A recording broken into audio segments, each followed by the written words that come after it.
Hi, my name is William Kelley. I would like to welcome you to my studio here in Sarasota, Florida, where we are currently exhibiting paintings. The title of the paintings are Landscapes Through the Eyes of Sister Wendy Beckett, art historian, and artist William Kelley.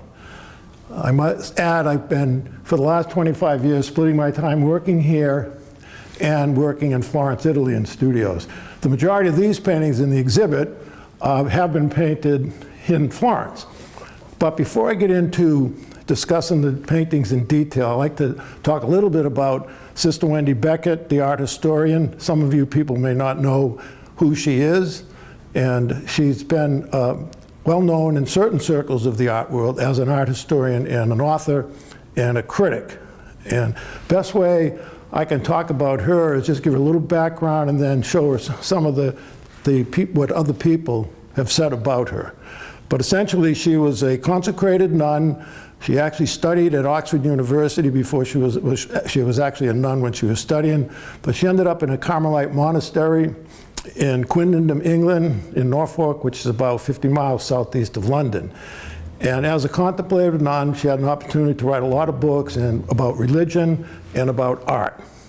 And one of the books that became one of her most famous is called Sister Wendy's American Collection. In this book, she talks about the 6 major museums in the United States that she visited. It included the New York Metropolitan Museum and the Museum of Fine Arts in Boston, where I actually went to school a few years ago. Because of her growing reputation as an author about art and art history, she was sort of discovered by the BBC, the British Broadcasting Corporation. They were looking for someone to spoof up some marketing for the two major museums in London, the Tate and the National Museums.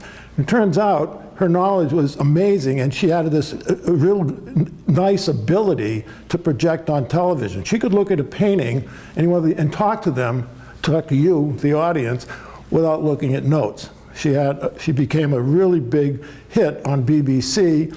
They started a television show called Sister Wendy's Odyssey.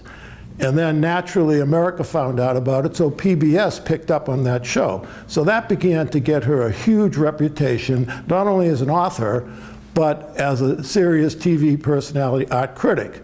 Now I have here 2 quotes.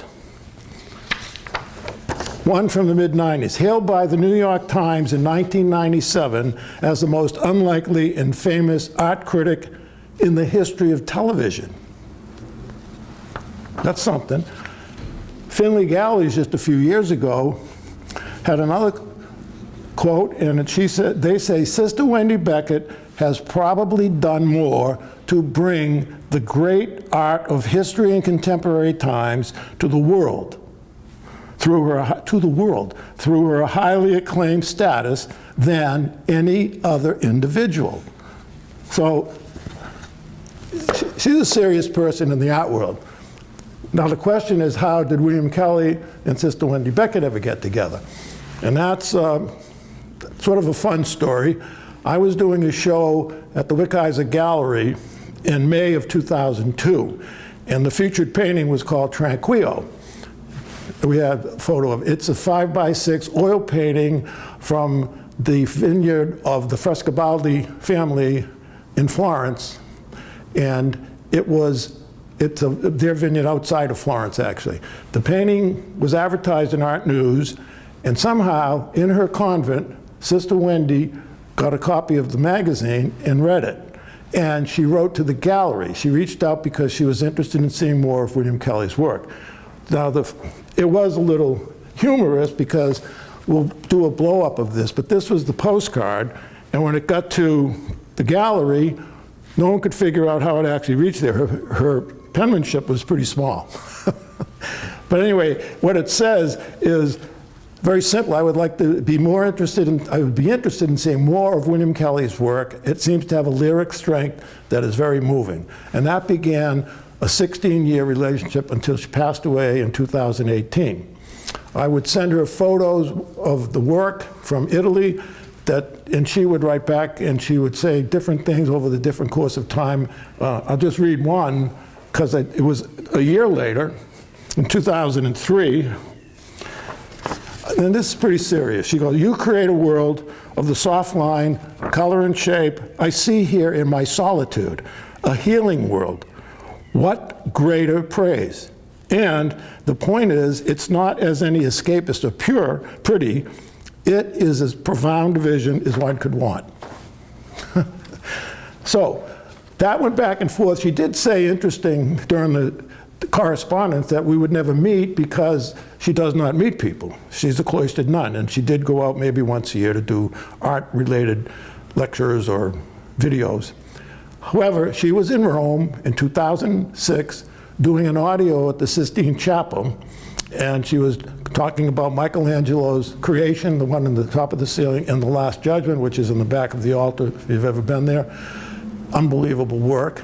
And she was traveling with two priests. They sent an email to my wife Susan that said, "We don't know who William Kelley is, but Sister Wendy would like to see his studio. We're going to be going to Bologna from Rome, and we have to go through Florence." As a result of that, we invited them to spend the night, stay at the studio and spend the night, which they did. Anyway, she came to my studio in November of 2006, and I must admit I was very, very nervous because she's a serious art critic, one of the most famous in the world, and my studio in Florence was a lot smaller than it is here. But it was just an amazing experience. She sat there, looked around, and liked all the work. In fact, her quote was, "There are no duds here." Then we proceeded to, we invited them, they stay overnight, and we just had, she became very good friends with me and my wife Susan and Father Steve and Father Rod that were traveling with her. That continued, that relationship continued until 2018 when unfortunately she passed away at the age of 88. Now, let's talk about the current paintings.